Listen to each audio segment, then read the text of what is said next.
فالراجل بعت قال لي انا عندي 40 سنه، خلاص بقى هغير هعمل ايه؟ ايوه تنفعك على فكره.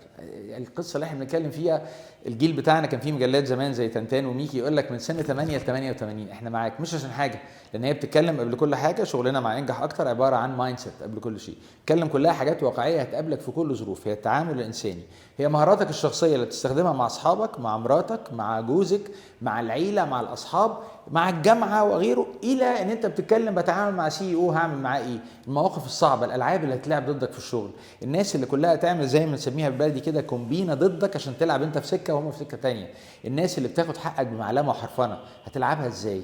هنعلمك تلعبها ازاي خطوه خطوه، وهندي امثله فعليه بجد تعرف تتعامل معاها. هيعدي عليك حاجات بعد كده تقول انا شفتها مع انجح اكتر، انا هعرف احلها بالطريقه دي، ولو اتزنقت ترجع لي مش هسيبك، انا معاك على طول.